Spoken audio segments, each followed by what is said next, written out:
राधे राधे। राधे राधे महाराज जी। महाराज जी, कर्म का फल सबको मिलता है, चाहे बुरा हो या अच्छा। लेकिन कुछ बुरे कर्म, जैसे भ्रष्टाचार, बलात्कार और हत्या, ऐसे कर्मों का फल कई बार देखा गया है कि इस जन्म में तो मिलता ही नहीं है।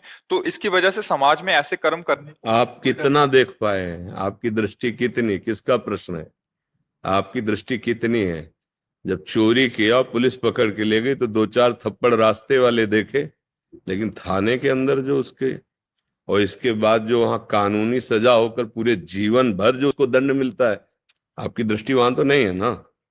ऐसे जैसे पाप कर्म कर रहे हैं इस समय, पुण्य कर्म का प्रताप चल रहा है तो एक कांटा भी नहीं लगेगा। जब तक वो पुण्य है तब तक चलता रहेगा। इसके बाद जब वो पुण्य खत्म होगा जिसके प्रभाव से बच रहे थे, और पूर्व का पाप और अभी का पाप, ये दोनों मिलेंगे, उसके देखने लायक अपनी दृष्टि नहीं ना। अगर दिव्य दृष्टि हो तो देखने को मिल जाए, और अपने पास दिव्य दृष्टि तो है नहीं। भाई इतना देखा कि हथकड़ी लगा के थाने के अंदर ले गए, कि उसको फिर ले जाते थे न्यायालय में, वहां जो दंड मिलता। क्या सभा में फांसी दी जाती है क्या? एकांत में दी जाती ना।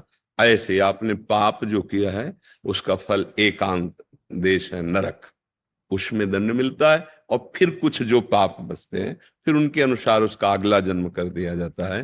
तो ये तो ज्ञानी जन देख पाते हैं, जिनकी दिव्य दृष्टि है। अपने लोग ने बगैर चाह तो ऐसी रहती कि इसने पाप किया तो अभी दंड मिलना चाहिए, पर वो ऐसा नहीं है। अगर बहुत भारी अपराध बन गया तो फिर आयु छीन हो जाती है, तत्कालिक दंड मिल जाता है। जैसे पूर्व में हमको बताया गया था कि जो उन्होंने गलती की थी ना, दूसरे दिन सुबह ही, ऐसा उनका तत्कालिक महापाप बन गया, और पुण्य उनका सपोर्ट नहीं कर पाया।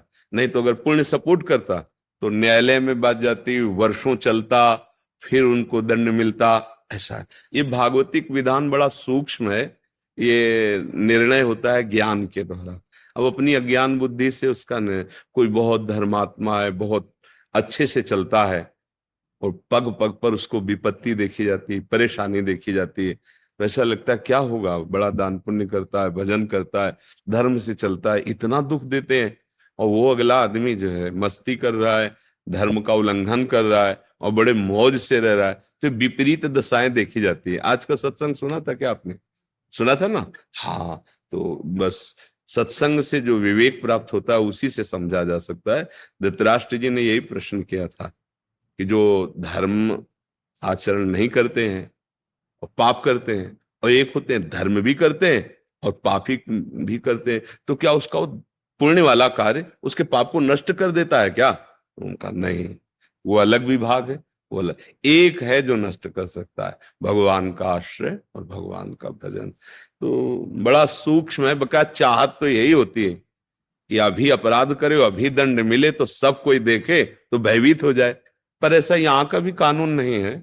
तो फिर सरकारी जो भी है तो भगवान के ही सब, जितने भी अस्त्र शस्त्र विधान बने, ये सब शास्त्र सम्मत ही बने हुए हैं। क्योंकि जो भी महापुरुषों ने बनाया है ना, वो शास्त्र सम्मत ही बनाएंगे।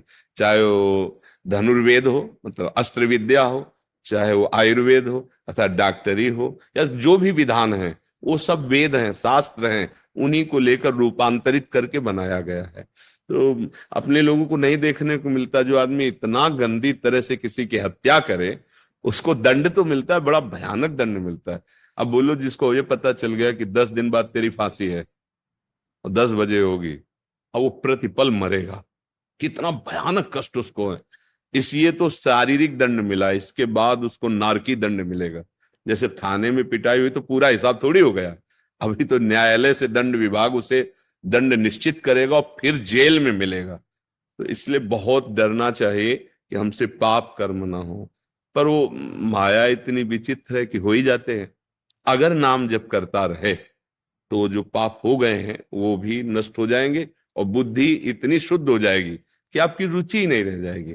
जैसे देखो कई लोग हैं पीछे शराब पीते रहे, अब वो सत्संग सुने तो कहते हैं हमारी रुचि ही नहीं है, हमें मतलब। तो कई बार हम नहीं छोड़ पाते, जानबूझ के नहीं छोड़ पाते, जानते गलत है।